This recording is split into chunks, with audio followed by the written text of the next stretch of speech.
Сәлеметсіңдер ме достар?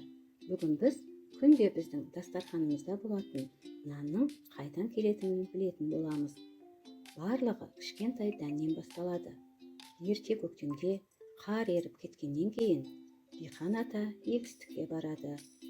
Ол трактормен жерді аударып, ол жерге кішкентай дәндерді себеді. Дән өте кішкентай болғанмен, оның әрқайсысында үлкен өмір бар. Дәнді сеуіп болған соң, ол біраз демалып, күш жинайды. Күн жарқырап өзінің жылуын береді, ал жаңбыр оны суарады. Сөйтіп, жасыл өскін шыға бастайды.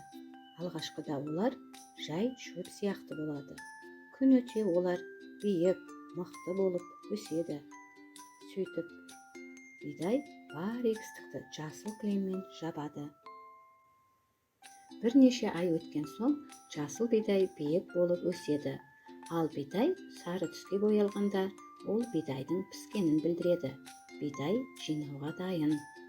Диқан ата егістікке тағы келеді. Ол енді трактормен емес, үлкен комбайнмен келеді. Комбайн арнайы егін жинауға арналған техника.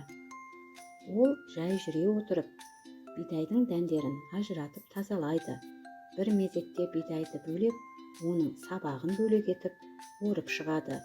Піскен егінді осылайша жайлап жүріп отырып жинайды.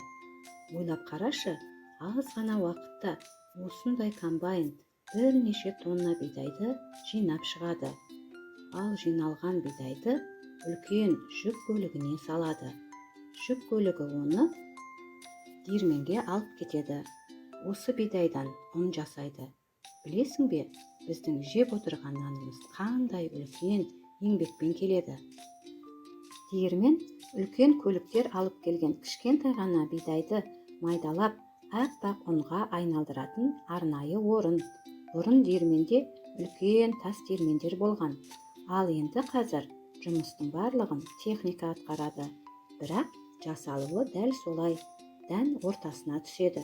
Сөйтіп ұсақталып, ұнға айналады. Сол ұннан нан пісіріледі. Диірменнің іші тап-таза және жаңа тартылған ұнның иісі шығып тұрады. Ал одан кейін не болатынын бәріміз бірге көрейік. Ұнды наубайханаға алып келеді. Мұнда наубайшы ұнға кішкене тұз, ашытқы салып, су құйып, оны жақсылап араластырып ашытады. Жұмсақ қамыр дайындайды. Бұл дәмді нанды пісірудің бастамасы.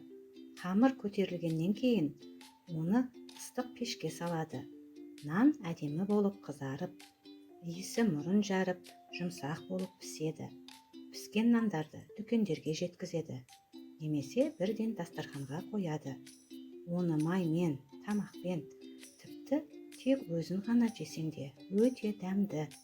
Міне, көрдің бе? Жай ғана дәннен керемет нан пайда болды. Жай ғана дән демейміз, алтын дән дейміз. Көктемде егін егетін, күзде жиып беретін, біздің дала бай дала, алтын астық айнала.